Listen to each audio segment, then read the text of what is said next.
Doctor साहब बहुत शुक्रिया आपके वक्त का। मैं समझना आपसे ये चाह रहा हूँ कि अमेरिका में इस वक्त इस डील को लेकर के क्या तासुरात हैं गवर्नमेंट के, मीडिया के, तजिया निगारों के, क्योंकि बज़ाहिर जो ईरानी तर्जुमान वज़ारत ख़ारजा की आज स्टेटमेंट थी या जेडी वैंस की थी, उसमें तो लग रहा है कि ईरान की बेशतर चीज़ें मान ली गई हैं। जी बहुत शुक्रिया जामी साहब। देखें, अमेरिका के अंदर जो तासुर है वो एक तो ये है कि एक सीरियस दरार आ गई है अमेरिका और इजराइल के बीच में। और दरार ये है कि जब अमेरिकी सदर को सबके सामने आके इंटरव्यूज में कहना पड़े कि मुझे इसने गालियां देने, तो कल भी गालियां उन्होंने दी हैं, जी जी, तो वो उसकी एक वैल्यू है। अब सवाल ये पैदा हो रहा है कि ये जो वर्बल असॉल्ट ट्रम्प साहब ने नेतन्याहू पे किया है, क्या इसकी कॉन्सिक्वेंसेस एंड कॉस्ट पॉलिसी की शक्ल में इजराइल को फेस करनी पड़ सकती हैं? ये पहली बात है। दूसरी बात है, देखें कि कोशिश तो ये थी कि इजराइल को मेन स्ट्रीम करना मिडल ईस्ट के अंदर, जो अब्राहमिक अकॉर्ड 1 का मेन पर्सपेक्टिव था, जिसमें यूएई और मुल्कों ने रिकॉग्नाइज किया। अब बजाय इसके कि आपने उसको मेन स्ट्रीम करना था, वो उल्टा पराया बन गया। और अब तो यूरोपियन ममालिक, देखें यूरोपियन, अभी मैं देख रहा था जर्मन चांसलर कह रहे हैं कि ये जो सीज फायर है लेबनान में भी होना चाहिए। इन अदर वर्ड्स वो कह रहे हैं कि भाई आप लेबनान पे हमले नहीं मजीद कर सकते। तो वो जो सपोर्ट कभी यूरोप और अमेरिका की इजराइल के साथ हुआ करती थी कि आप ईरान पे जो मर्जी करें, अब वो कह रहे हैं कि हम इजराइल को ये नहीं करने देंगे। तो मुझे लगता है कि ये सिचुएशन जो है ये बड़ी तेजी से शिफ्ट चेंज हुई है। और दूसरी बात ये है कि अमेरिकन साइड भी ये समझती है कि 2015 में डील पहले इन्होंने कैंसिल करवाई, जो joint comprehensive plan of action है उससे विड्रॉ करवाया ट्रम्प को, अभी इस्तेमाल किया। तो ये बेसिकली समझ रहे हैं कि हम यूज हुए हैं और ये नहीं होना चाहिए था और ये हमारी बात नहीं मानते। और आप देखें, ठीक है उनका बहुत ज्यादा इन्फ्लुएंस है इजराइल का अमेरिका के अंदर, लेकिन अमेरिकन की इस वक्त तो ये सवाल लिखे जा रहे हैं कि क्या अमेरिका की अपनी भी कोई खारजा पॉलिसी है, या कि हम नेतन्याहू को ही फॉलो करेंगे या इजराइल को फॉलो करेंगे। बिल्कुल ठीक कह रहे हैं। तो ये क्वेश्चन जो है वो इमर्ज हुए हैं। बाकी in terms of money Trump साहब के ऊपर प्रेशर ये है कि अगर ओबामा ने भी पैसे दे के joint comprehensive plan of action 2015 sign किया, आप भी पैसे दे के साइन कर रहे हैं डील, तो फर्क क्या है? तो बेसिकली तो ये जो टफ लाइन ली जा रही थी, बेसिकली इनको ज्यादा नुकसान नेतन्याहू ने पहुंचाया है। और वो ये है जो पब्लिक में जो आके उनको बातें करनी पड़ी, उससे पता चला है कि डिफरेंस है। सो मुझे लगता है कि ये डील जैसी ये एमओयू साइन होगा और फिर ये अगला एग्रीमेंट होगा,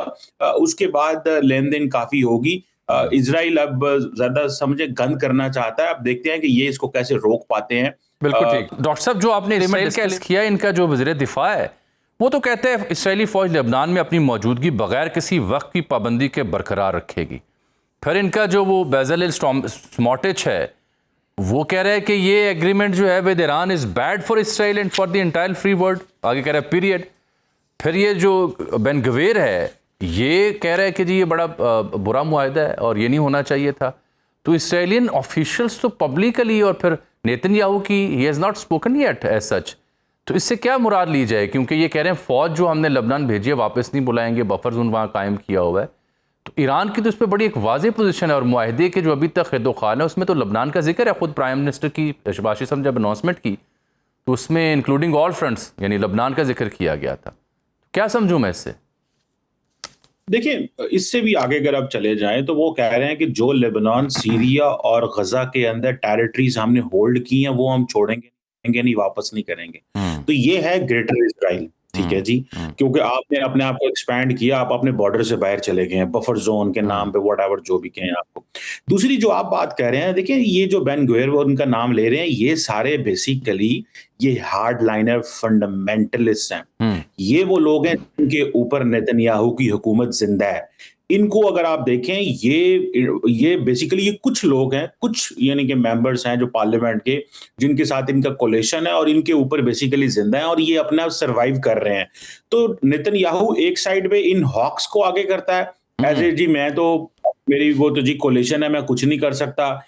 इनका प्रेशर लेता है, खुद अपने आप को वो पॉलिटिकली जिंदा रखना चाहता है और इनका सहारा लेता है। और ये इतने हार्डलाइनर्स हैं कि आपकी सोच है, इनको दुनिया के मुख्तलिफ मुल्कों में बैन भी कर दिया गया है कि हम इन लोगों को, या बेन गुवेर एंड मेनी अदर्स को। तो मुझे लगता है कि ये एक विद इन इजराइल एक पॉलिटिक्स चल रही है, और वो पॉलिटिक्स ये है कि ये हर मुल्क में चलती है। जैसे for example with in Iran भी चली ये पॉलिटिक्स के, कई लोग जो हैं वो ईरान की इस डील के खिलाफ हैं और फॉरेन मिनिस्टर और बाकियों के बारे में क्रिटिकल रिमार्क्स दिए जा रहे हैं। तो विद इन इजराइल भी ये चीज है कि भाई हम ये डील नहीं करना चाहते और हम लड़ना चाहते हैं और हमारे हकूक हैं और ये हिजबुल्लाह ये कर रहा है वो कर रहा है। तो ये भी एक ग्रुप ऑफ सोसाइटी जो है उसको ये सपोर्ट करते हैं कि जी हमें डील नहीं करनी चाहिए। तो ये मेरा ख्याल है ये जानबूझ के ये दराड़ वहां पे मौजूद है, और मेरा ख्याल है इसको अमेरिकन ही इसको कंट्रोल कर सकते हैं। लेकिन अमेरिका का प्रॉब्लम यह है कि ना तो वो एड बंद कर सकता है, ना मिलिट्री असिस्टेंस बंद कर सकता है, ना डिप्लोमेटिकली वो चीजें कर सकता है। लेकिन ये जरूर हुआ है कि first time ever in the history of the United states किसी अमेरिकन प्रेसिडेंट ने आज तक जो उन्होंने इसको कहा है नेतन्याहू को, ये कभी किसी अमेरिकी सदर ने हाँ बिल्कुल पब्लिकली नहीं।